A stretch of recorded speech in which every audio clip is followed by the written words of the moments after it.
Party के कार्यकर्ता हूँ, उनकी मृत्यु हुई है। हम काफ़ी दुखी हैं और उनके प्रति हम शोक संवेदना व्यक्त करते हैं। हिटलर सा ही नहीं है सर कि अगर हम कहें कि नीतीश कुमार लगातार कभी शिक्षा पर चला देते हैं, कभी किसान पर चलाएं, अभी एक भाजपा के जो लेकिन जो आचार और व्यवहार हो गया, बाबा साहेब के हत्यारे, संविधान के दुश्मन के गोद में जाकर के खेलने लगे, उनको अब दलितों की, गरीबों की। आज मैं तो बोल रहा हूँ, जो कार्यकर्ता मरा है उसके प्रति शोक संवेदना मैं व्यक्त कर रहा हूँ, लेकिन सवाल है रोकने का प्रयास किया कि ऐसा गलती मत करिए, इससे समाज को क्षति हो रहा है, राज्य को क्षति हो रहा है। कहेंगे कि वह कार्यकर्ता की जो मौत हुई है बीजेपी के गलत डिसीजन की वजह से हुआ है। ये बीजेपी के बड़े नेताओं पर एफआईआर होना, कार्यकर्ताओं के विषय में सोचे नहीं और भाग तोड़ में उसकी मौत हो गई। ये बीजेपी के लोगों पर केस होनी चाहिए, बीजेपी के नेतृत्वकर्ताओं पर केस होनी चाहिए कि कार्यकर्ता को ले आकर के भीड़ का हिस्सा बना करके उसे मौत के बाद। चिराग जी एनडीए के पार्ट हैं। चिराग जी को अपने सत्ता की लालच है, नहीं बोलेंगे तो फिर जो है चाचा वाला पार्टी का इज्जत मिलेगा, इनको इज्जत मिलेगा नहीं। दर्जा पर बात करनी चाहिए थी। बिहार के अंदर रोजगार नहीं मिला, इस पर बात करनी चाहिए थी। बिहार में किसानों को सम्मान नहीं मिला, इस पर बात करनी चाहिए थी।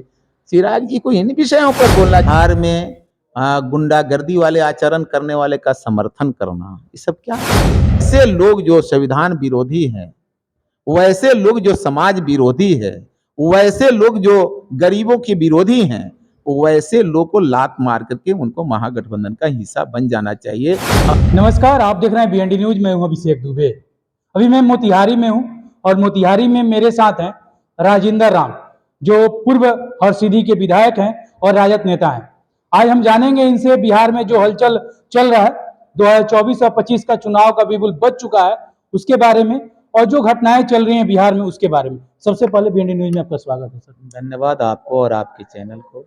सर, आज भाजपा का घेराव था विधानसभा का, लेकिन उसमें खबर आ रही है कि एक भाजपा कार्यकर्ता की मौत हो गई है। इस पर क्या कहेंगे कि नीतीश कुमार लगातार हमेशा लाठी चलाते रहे हैं, इस पर आपका क्या कहना है?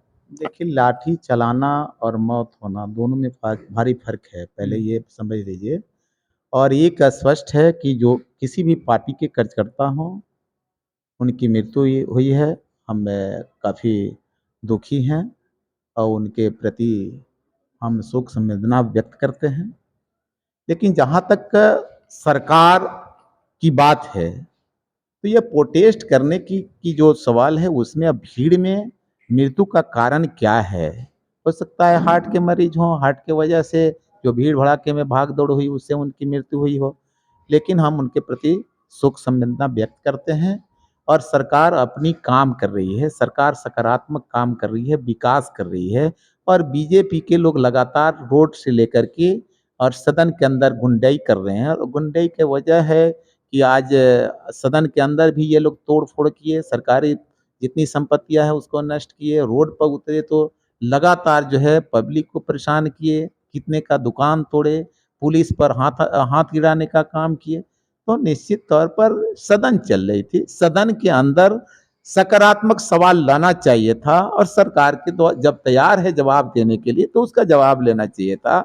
लेकिन इस तरह से सड़क पर आकर के और जो चाल और चरित्र को प्रदर्शित करने का काम बीजेपी किया, या कहीं से कतई अच्छा। तो ये हिटलर सा ही नहीं है सर कि अगर हम कहें कि नीतीश कुमार लगातार कभी शिक्षा पर चला देते हैं, कभी किसान पर चलाएं, अभी एक भाजपा के जो प्रोटेस्ट चल रहा था, तो हिटलर सा ही नहीं कर सकते इसे हम। यानी आप हिटलर सा ही बोल रहे हैं। क्या डंडा चलाने वाले को चलाने दिया जाए?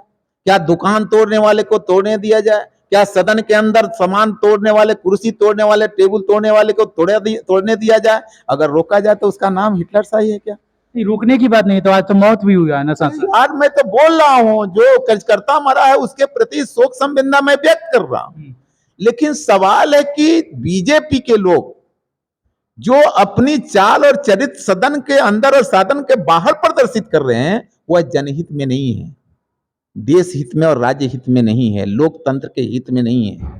और सरकार जब किसी चीज पर प्रहार करिएगा, पुलिस को पिटिएगा, दुकान तोड़िएगा, सदन के अंदर कुर्सी तोड़िएगा, टेबल तोड़िएगा और अपनी आप से बाहर हो जाइएगा, तो सरकार रोकती है, कुछ करती थोड़े है। सरकार रोकने का प्रयास किया कि ऐसा गलती मत करिए, इससे समाज को क्षति हो रहा है, राज्य को क्षति हो रहा है, सरकार को क्षति हो रहा। इन तमाम चीजों पर सिर्फ सरकार रोकने का काम किया, सरकार कहाँ कुछ किया। हिटलर शाही तो ये लोग सड़क से लेकर के सदन तक कर रहे हैं, सरकार क्या करे उसमें। शांति ढंग से तो रोका भी जा सकता था। आप वहां थे क्या? नहीं, हम वहां पर नहीं। तो आप नहीं थे तो आप टीवी चला करके देखिए, या फिर वहां जो थे उनके विषय में जानकारी लीजिए। ये जो तरीका अपनाया गया है, यह एक गुंडा ही अपना सकता है। इसलिए इस तरह का जो आचार और व्यवहार है, जो सड़क पर जाकर के, जब सदन चले तो सड़क पर करिएगा, सड़क पर की जरूरत पड़ेगा तो सदन में करिएगा, ये क्या तरीका है। आज जो है हम तो हत्यारा कहेंगे कि वह कार्यकर्ता की जो मौत हुई है बीजेपी के गलत डिसीजन की वजह से हुआ है। ये बीजेपी के बड़े नेताओं पर एफआईआर होना चाहिए कि वो ऐसे कार्यकर्ता को बुला करके भीड़ का हिस्सा बना करके और अपने भीड़ से कुछ करके मार दी है। इसलिए बीजेपी के नेताओं पर केस होनी चाहिए कि कार्यकर्ता बेचारे गांव से आए और दूर से चल करके आए, उनकी परवाह नहीं रही और अपने सत्ता की लुलुपता और सत्ता की प्राप्ति के लिए आप कार्यकर्ताओं के विषय में सोचे नहीं और भाग दौड़ में उसकी मौत हो गई। ये बीजेपी के लोगों पर केस होनी चाहिए, बीजेपी के नेतृत्वकर्ताओं पर केस होनी चाहिए कि कार्यकर्ता को ले आकर के भीड़ का हिस्सा बना करके उसे मौत के घाट उतारा। ये बीजेपी की गलती है, ये बीजेपी की गलती है, ये महागठबंधन की गलती नहीं है। अरे बीजेपी तो रोकने का काम की है। बीजेपी के प्रशासन के लोग जाकर के ताड़ी पकड़ रहे थे, रोक रहे थे कि इस तरह का माहौल क्रिएट मत करिए। तो निश्चित तौर पर हमारे जो कार्यकर्ता, किसी भी दल के कार्यकर्ता हैं, सम्मानित लोग हैं, लोग थे, हम काफी उस विषय पर दुखी हैं। लेकिन जो कार्यकर्ता मरा है, उस कार्यकर्ता को मारने वाली हत्यारी अगर कोई पार्टी है तो वह बीजेपी के लोग हैं। और बीजेपी के नेतृत्वकर्ता को यह समझ में नहीं आया है कि हमारे भोली भाली जो कार्यकर्ता, गांव के कार्यकर्ता अगर चल करके आए हैं तो उनकी सुरक्षा की भी गारंटी रखी। आपस में इतना गुस्सा तोड़ी और इतना जो है धक्का मुक्की किया कि उनको मुआ दिया और इल्जाम सरकार पर लगाने का काम किया। चिराग भी तो महागठबंधन यानी नीतीश कुमार को टारगेट कर रहे हैं। क्या बोलेंगे चिराग जी? चिराग जी एनडीए के पार्ट हैं, चिराग जी को अपने सत्ता की लालच है। नहीं बोलेंगे तो फिर जो है चाचा वाला पार्टी का इज्जत मिलेगा, इनको इज्जत मिलेगा नहीं, तो चिराग जी तो बोलेंगे, मजबूरी है, चिराग जी बोलेंगे। चिराग जी अगर बिहार की हित चाहते तो चिराग जी को बिहार को विशेष राज्य की दर्जा पर बात करनी चाहिए थी। बिहार के अंदर रोजगार नहीं मिला, इस पर बात करनी चाहिए थी। बिहार में किसानों को सम्मान नहीं मिला, इस पर बात करनी चाहिए थी। चिराग जी को इन विषयों पर बोलना चाहिए, जिससे बिहार का कल्याण कैसे होगा, देश का कल्याण कैसे होगा। इसलिए अब तो क्यों बोल रहे हैं, यह सब जग जाहिर है। चिराग एनडीए के सपोर्ट है।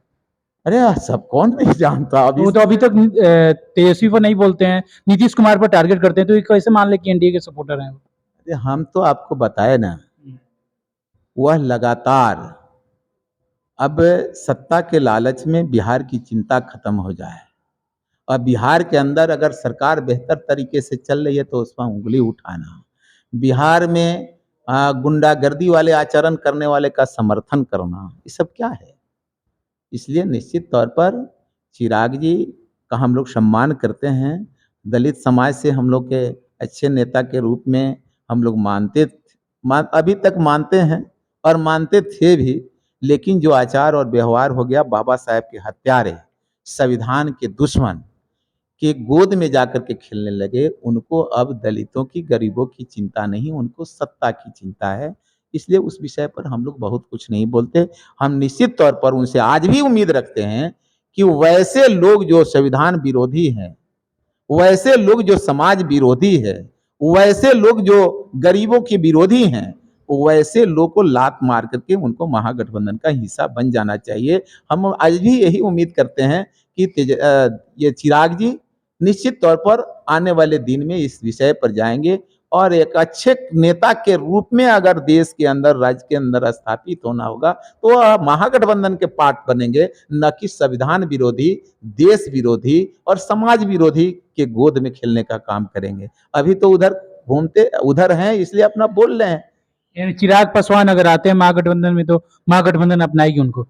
निश्चित तौर पर जो भी समाजवादी विचारधारा को मजबूत करने का, गरीबों की लड़ाई में हिस्सा लेना चाहेगा, समाजवाद के रास्ते को अपनाना चाहेगा, महागठबंधन की जो भी हमारी टीम है, वह समाजवादी टीम, वह वैसे नेता को गले से लगा करके और लड़ाई का हिस्सा बना करके उन विरोधियों के खिलाफ लड़ने की तैयारी करेगी।